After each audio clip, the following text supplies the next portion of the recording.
तर नमस्कार मंडळी, मी रेशम ठाकूर स्वागत करतो आपल्या नवीन यूट्यूब ब्लॉग्समध्ये.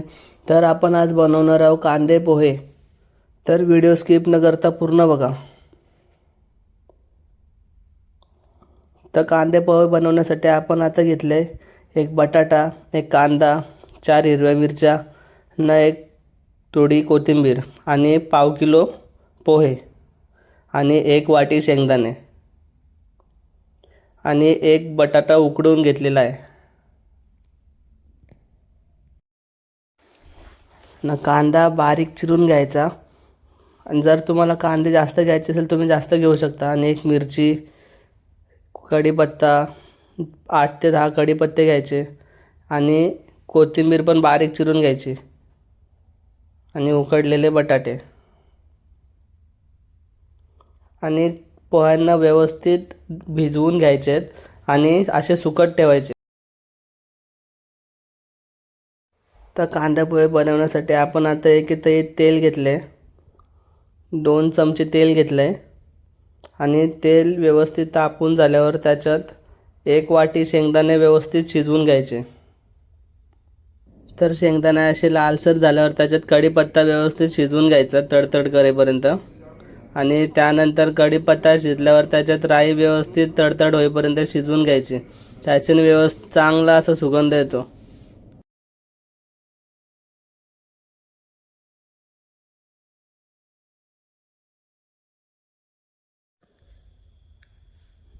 त्यानंतर मिरची टाकायची आणि मिरची पण थोडी शिजवून घ्यायची.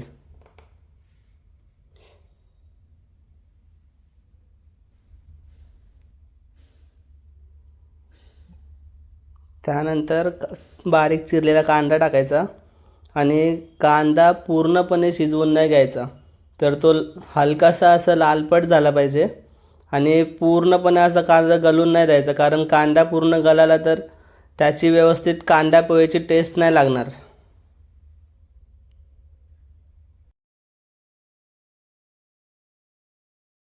कांदा व्यवस्थित शिजून झाला का त्याच्यात हळद टाकायची. अर्धा चमचा हळद टाकले.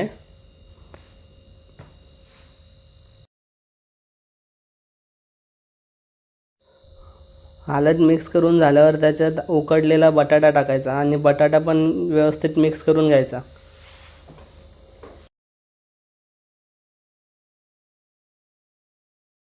तर व्यवस्थित असं सगळं मिश्रण मिक्स करून झाल्यावर त्याच्यात सुकट ठेवलेले पोहे टाकून घ्या आणि पोहे हलवारपणे परता.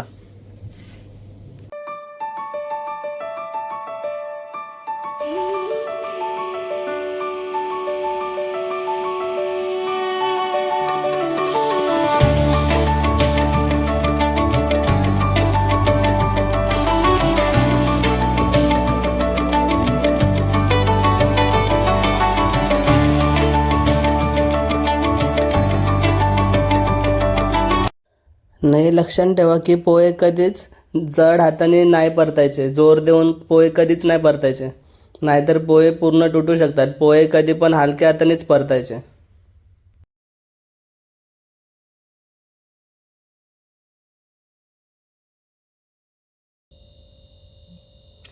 आणि वरती चवीनुसार मीठ टाकून घ्यायचा. आपल्या चवीनुसार जर तुम्हाला खारट कमी खारट वगैरे लागत असेल त्यानुसार मीठ टाकून घ्या आणि व्यवस्थित मिक्स करा.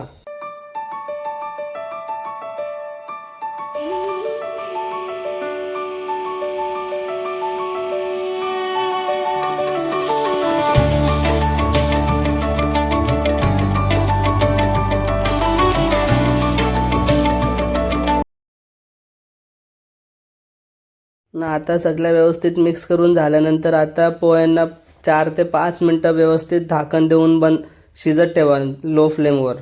फ्लेम फास्ट करू नका, नाहीतर पोहे खाली करपतील. तर पोहे व्यवस्थित शिजून झाल्यावर त्यावरती आता आपण बारीक चिरलेली कोथिंबीर टाकून घ्या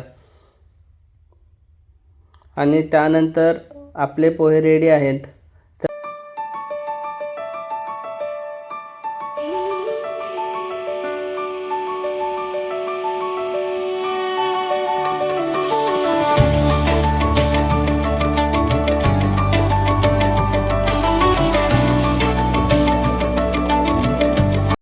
जर तुम्हाला व्हिडिओ आवडले असेल तर लाईक करा, शेअर करा, कमेंट करा आणि सबस्क्राईबवर क्लिक करून बेल आयकॉनवर क्लिक करा. थँक्यू.